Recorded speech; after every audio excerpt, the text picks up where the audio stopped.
Hi guys, good morning! Marami po bang natirang pagkain sa mesa nyo nitong nagdaang Pasko at Bagong Taon? Kami po marami. Ngayon, naisipan kong lutuin yung natirang turkey nung Pasko. Sabawan po natin. Ang mga ingredients po na ating gagamitin, meron po ako itong turkey. Hinimay-himay ko na po ito.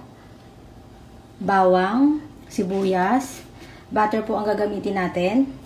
Meron din po tayong carrot, mushroom. Maghahalo po ako ng konting corn kasi gusto to ni Yuri. Itlog at lalagyan po natin ng gatas. Para po sa pampalapot, maglalagay po ako ng konting cornstarch mamaya. Saglit lang po ayusin ko lang po to at samahan niyo po ako magluto. Mainit na po tong ating pot. Ilagay po natin ng butter.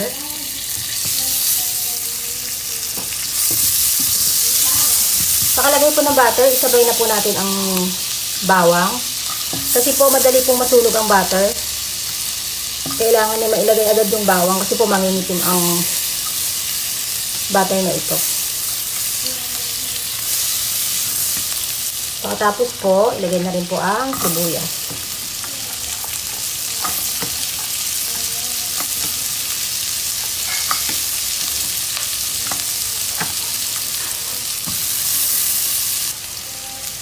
Ilagay po natin yung turkey.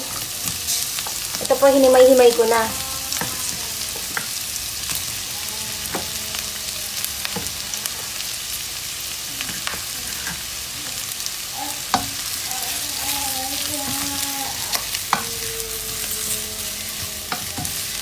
Hayaan po muna natin mag-isa ng konti. Ilagay po natin ang mushroom. Lalo na po natin.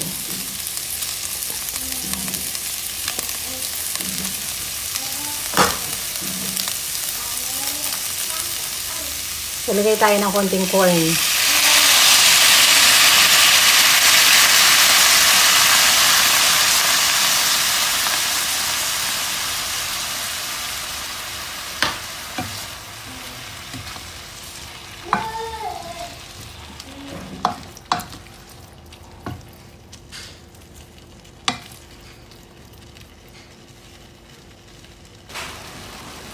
Lagyan na po natin ng tubig.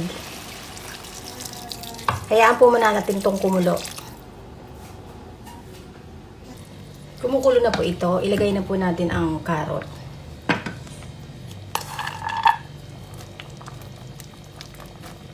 Palambutin po natin ang saglit tong carrot bago po natin ilalagay yung gatas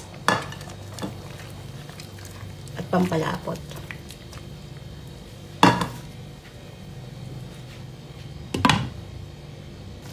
Lagay po natin itong binatikong itlog.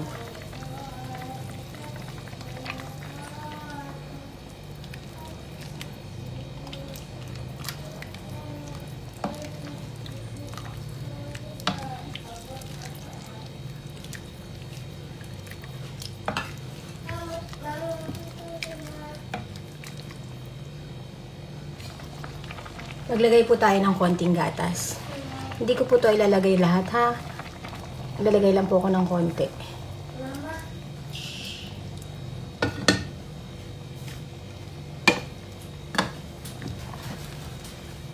Timplahan po natin ng paminta.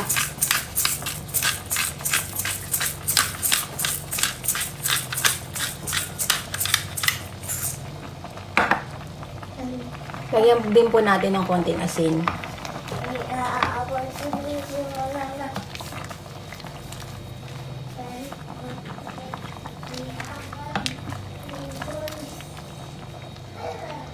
Dahil nga po malagnaw siya, dito po papasok itong aking slurry. Ito po yung cornstarch, nilagyan ko ng tubig. Palaputin po natin ng konting ating sabaw. Lagyan po natin ng cornstarch na may tubig. Pampalapot po.